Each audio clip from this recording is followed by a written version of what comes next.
ஜட்ஜி கிட்ட கேட்டேன். அவர் தான் இப்ப தடையை நீடிச்சுட்டாரு. இருந்தாலும் சரி நீங்க அன்னைக்கு சரி நீங்க கேளுங்க. என்ன கேட்க என் மூலமா கேளுங்க. உங்க மூலமாவே கேட்கிறேன் மயிலாடு, உங்க மூலமாவே கேட்கிறேன். நாடு கடந்த தமிழீழ அரசுங்கார அதுல விடுதலை புலிகளை தடை செய்த நாடுகள்ல அமெரிக்கா ஒரு நாடுன்னு அவருக்கு தெரியுமா? எத்தனை நாடுன்னு தெரியுமா? அவரு எனக்கு சரியா தெரியாது. யாரு? இந்தியாவில் உளவுத்துறை டைரக்டர். அந்த அமெரிக்காவின் பிலடெல்பியாவில் தான் நாடு கடந்த தமிழீழ அரசு தொடக்க விழா நடந்ததுன்னு அவருக்கு தெரியுமா? ஜட்ஜி அவரை பார்த்தாரு, எனக்கு தெரியாது. சரி, அந்த நாடு கடந்த தமிழீழ அரசு அவர்கள் அமைத்திருக்கக்கூடிய அந்த பிரகடனத்தில் ஒரு படம் போட்டிருக்காங்க, தமிழீழத்தின் படம். அந்த படத்தை உங்களுக்கு கொடுத்திருக்கிற அபிடவிட் 67வது பக்கத்தில் நான் வச்சிருக்கேன். எங்க வக்கீல் தேவதாஸ் முன் யோசனையோட வச்சுட்டாரு. அவனை ஜட்ஜிட்ட இருக்கானா? இருக்கு, பரட்டி பாருங்க. 67ஆம் பக்கத்துல நாடு கடந்த தமிழீழ அரசு அவங்க போட்டிருக்க தமிழீழத்துல தமிழ்நாடு இருக்கா, கோயம்புத்தூர் இருக்கா, தஞ்சாவூர் இருக்கா, சென்னை இருக்கா? வடக்கும் கிழக்கும் தான் இருக்கு. உடனே ஜட்ஜி உடனே ரெக்கார்ட் பண்ணிட்டார். இதன் பிறகு நான் கேட்கிறோம், இதற்கு பிறகும் நான் கேட்டேன், கடற்க ராமேஸ்வரத்துல சீமான் பேசினார், ஈழத்தமிழர்களுக்காக பேசினார், சிங்களவர்களை கண்டித்து பேசினார், நியாயமான ஆக்ரோஷத்தோடு பேசினார். அதற்காக அவரை சிறையில் அடைத்து வைத்திருக்கிறார். இதற்கு முன்பு சிறையில் அடைத்து வைத்த போது உயர்நீதிமன்றம் விடுதலை செய்தது. இப்பயும் அவர் ஜெயிலில் தான் இருக்கார். இவருக்கு தெரியுமான்னு கேட்டார். உடனே குயிபிராஜ் இன்ஸ்பெக்டர் ஆமா ஜெயில தான் இருக்காரு. உடனே ஜட்ஜி அப்படியா இப்ப எதுக்கு இருக்காரு? அதே பேச்சு பேசுறது தான் உள்ள. நான் டெல்லி ஹைகோர்ட்ல திரும்ப இதே கடைசி நாள் ஆர்குமெண்ட்டுக்கு போறான்னு கேட்டேன். கொளத்தூர் மணி அவர் மேல கேஸ் போட்டாங்க. அவர் பெரியார் திராவிட கழக தலைவர். அவர் தேச பாதுகாப்பு சட்டத்தில் உள்ள வச்சாங்க. பாதுகாப்பு சட்டத்தின்படி கொளத்தூர் மணியை கைது செய்தது தவறு என்று உயர் நீதிமன்றம் தவறு செய்தது கைது என்று அந்த ஆர்டர் பாஸ் பண்ணிருச்சு. ஏன் ராணுவ வாகனத்தையே மறுமலர்ச்சி திமுக தொண்டர் பெரியார் திராவிட தொண்டர்கள் மறிச்சாங்க. அதுக்கு பாதுகாப்பு சட்டத்தை வச்சாங்களே. ஜனாதிபதிக்கு அங்கிருந்து தபால் அனுப்புனாங்க, நீங்க பாதுகாப்பு சட்டத்தை வச்சது சரியில்லைன்னு கன்னத்தில் அடிச்ச மாதிரி இந்த முதலமைச்சர் சொல்ற உங்களுக்கு கன்னத்தில் அடிச்ச மாதிரி ஆர்டர் வந்து அனுப்புனாங்களே. இதற்கு பிறகும் நீங்கள் இன்னும் பாதுகாப்பு சட்டத்தை பயன்படுத்துகிறீங்களா? திருவாளர் தேசிய பிள்ளை ஆகிவிட்டார் அவர். அதாவது சீமான் உள்ள வச்சிருக்கிறார். ஆனால் நான் அவர்களுக்கு தெரிவிக்க விரும்புகின்றேன், இப்பொழுது விடுதலை புலிகளின் மீதான தடையை இன்னும் 2 ஆண்டுகளுக்கு நீடிக்க போகிறோம் என்று. இந்திய அரசுக்கு நாங்கள் விரோதம் இல்லை, இந்தியாவுக்கு விரோதம் இல்லையே, இந்திய ஒருமைப்பாட்டுக்கு நாங்கள் விரோதம் இல்லையே. அவர்கள் தாயகத்தை அமைப்பதற்கு அவர்கள் போராடுகிறார், நாங்க தொடர்ந்து போராடுவோம். என்னென்ன வழியினால எல்லாம் சொல்லிட்டு இருக்க முடியாது. சென்ட்ரல் கவர்மெண்ட் ஐபிஎஸ்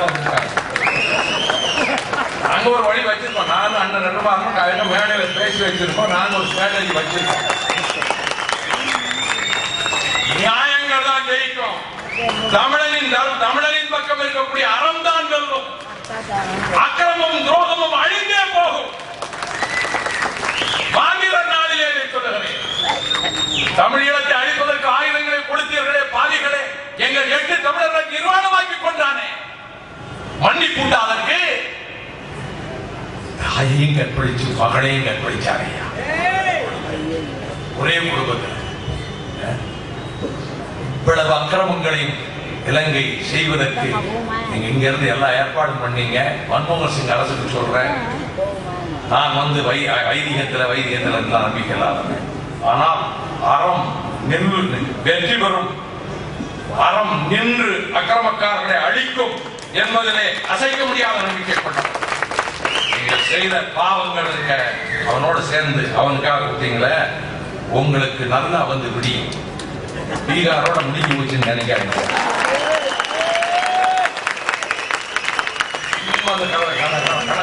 ஏகப்பட்ட ரூபாயை கட்டி வச்சிருக்காரு. பார்சல் போட்டாங்க வீட்டுக்கு இவ்வளவு பார்சலையும் போட்டு இப்படியாவது அசம்பிளி எலெக்ஷன்ல விநியோகம் பண்ணி ஜெயிச்சு போடலாம்னு நினைச்சிட்டு இருக்காங்க. ஒரு சொத்து 8 அடி மண் தானே மனுஷனுக்கு. அதுவும் இந்த எலக்ட்ரானிக் கிரமட்டோரியத்துல 5 நிமிஷத்திலே முடிஞ்சு போகுது. இந்த நம்ம சுடுகாட்டை வச்சு சாயங்காலம் நம்ம பகல கொண்டு வச்சிட்டோம்னா அது விறகு அடுக்கி அதுக்கு மேல வச்சு அதுக்கு பிறகு நெத்தியில பணம் வச்சு அதுக்கு பிறகு அரிசியை போட்டு பாலை ஊற்றி அதுக்கு பிறகு என்ன செய்யணும்னா நாங்கெல்லாம் எங்க கிராமங்கள்ல வைக்கல கொண்டாந்து போட்டு வைக்கிறதுக்கு மேல சாணத்தை வச்சு அதை பூரா பூசி அதுக்கு பிறகு கொள்ளிக்கூடத்தை தூக்கிட்டு வந்து 3 தடவை சுத்தி வந்து அதுக்கு பிறகு நெருப்பை வச்சுட்டு பிறகு ராத்திரியெல்லாம் எரியுதான் நல்லா பார்த்துக்கிட்டே இருந்து விடிய காலம் பாதுக்கு சொல்லி காலையில போய் மனுஷ வாழ்க்கை அவ்வளவுதான். நீ சம்பாதிச்சது ஞாபகம் இருக்குமா அவருக்கு?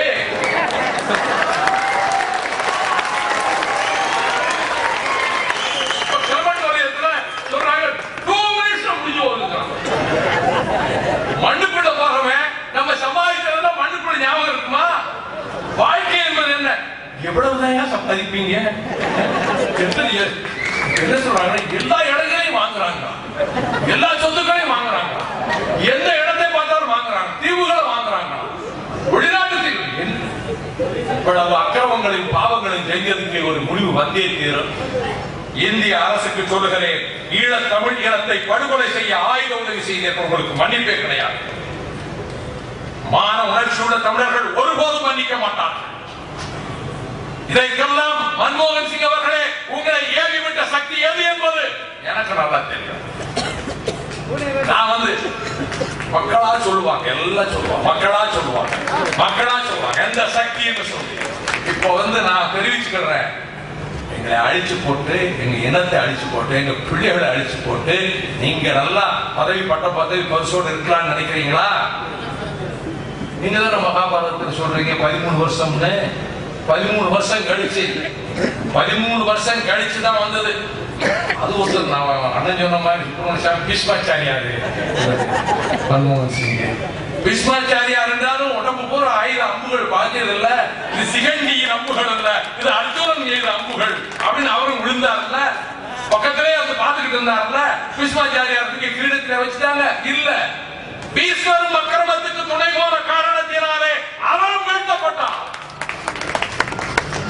மன்மோகன் சிங் அவர்களே, நீங்கள் தமிழனுக்கு ஒரு ஆயுதம் அழிச்சு அடிக்க போறாங்களே என்ற அன்னைக்கே நீங்க ராஜினாமா செய்துட்டு போயிருக்க வேண்டாமா? வேண்டாம், இந்த பாவம் வேண்டாம், நம்ம வேண்டாம், நம்ம நல்ல ஆனஸ்ட் ரிசர்வ் பேங்க் கவர்னரும் நல்ல பேரோட இருந்தோம், மரியாதையோட இருந்தோம் போயிருக்க வேண்டாமா? செய்தீர்கள். ஒரு பாவத்தை செஞ்சா அடுத்த பாவத்தை செய்ய, ஒரு தப்பா செஞ்சா இவ்வளவும் செய்தீர்கள். இப்ப ஸ்பெக்டர் விழுந்தது. ஸ்பெக்டத்தோட நிக்கிற கார்கில் போரிலே அந்த வீரர்களுக்கு ஒதுக்க வேண்டிய வீடுகளை அங்க மகாராஷ்டிராவில் இருந்த காங்கிரஸ் முதலமைச்சர் அவங்க பூரா மாமன் மச்சான் பூரா இருக்காங்க, செட்டா இருக்காங்க. மாமன் மச்சான் மைத்திரி ஒரு லிஸ்டே போட்டிருக்காங்க. அதனால இந்த உரையாடலையும் வருது. அவன் வீர் சிங் பெரிய குடும்பம். தமிழ்நாட்டு முதலமைச்சருக்கு என்னதான் செய்வாரு? ஏகப்பட்ட குடும்பம். இன்னைக்கெல்லாம் உரையாடல்கள் வெளியே வந்து விட்டன, உண்மைகள் வெளியே வந்து விட்டன. மந்திரி பதவியை தீர்மானிப்பது பிரதம மந்திரியா யார்? இவங்களே தீர்மானிச்சுக்கிறாங்க. இவருக்கு அந்த இலாக்கா கிடைக்குமா? டிஆர் பாலு இதுல வர முடியாது. டிஆர் பாலுக்கு சான்ஸ். அழகிரி அவர் பெரிய மாஸ்க். அவர்தான் சொன்னேன், பிக் பாக்கெட் பிளேடு பக்கரி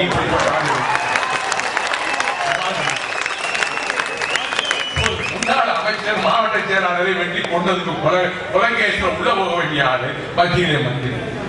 எல்லாம் சேர்ந்து அதுக்கு பிறகு இப்ப எனக்கு என்ன இலாக்கா கிடைக்கும்? அது மகள் கேட்கிறாங்க. 3 சேர்த்து இண்டிபெண்டன்ஸ் சார்ஜ் கொடுத்துருவாங்களா? அது எப்படியோ தெரியல. தயாநிதிமாறனை உள்ள விட்டுறவே கூடாது. இவங்க தயாநிதிமாறனை உள்ள விட்டுறவே கூடாதுன்னு சொல்றாங்க. தயாநிதிமாறனை உள்ள அனுப்பக்கூடாது, அவருக்கு கொடுக்கவே கூடாது, அழகிரிக்கு இருக்கட்டும். அதுக்கு பிறகு யாரு கொடுத்தாங்க காட்டாது, ராசாவுக்கு கண்டிப்பா ராசா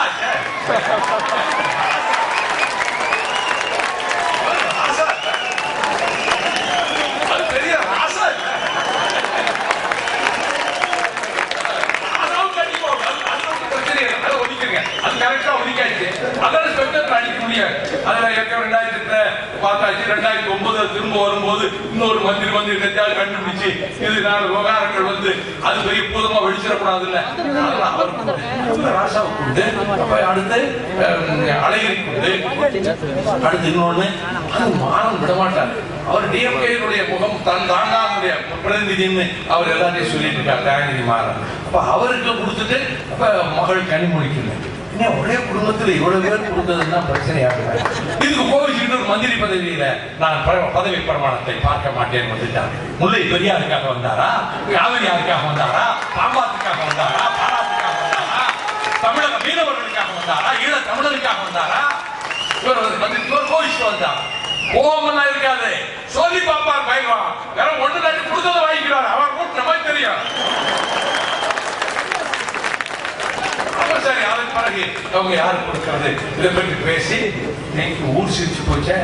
சுப்ரீம் கோர்ட்ல ரெக்கார்ட் ஆயிருக்கு இந்த அனெக்சரு. சும்மா பேப்பர்ல யூனியன் உடல்ல போட்டா தினமணியில போட்ட உடனே பார்ப்பனர்கள் புறப்பட்டு விட்டார்கள். இதை வாங்குகிறார் பார்ப்பனர்கள் சூத்திரர்களை அழிப்பதற்காக புறப்பட்டு விட்டார்கள். என்னையா சீஃப் செக்ரட்டரி, டிஜிபி, எத்தனை அதிகாரியா? அப்ப எல்லாம் பார்ப்பனர் தெரியலையோ? இவருக்கு ஆடிட்டர், உங்க குடும்பத்துக்கு ஆடிட்டர் மட்டும் பார்ப்பனர் வேணும், உங்க பத்திரிகை நடத்துறதுக்கு பார்ப்பனர் வேணும். இவங்க என்ன பத்திரிகை நல்லா பாராட்டிருக்கேன்னு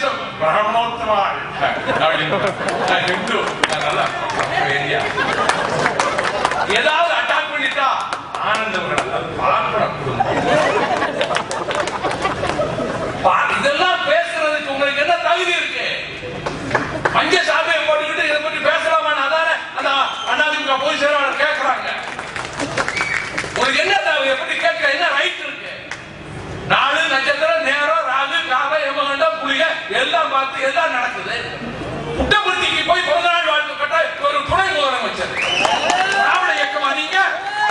நாங்க திராவிட இயக்கம், வருவதற்கு திராவிட முன்னேற்ற கழக திராவிட இயக்கம்.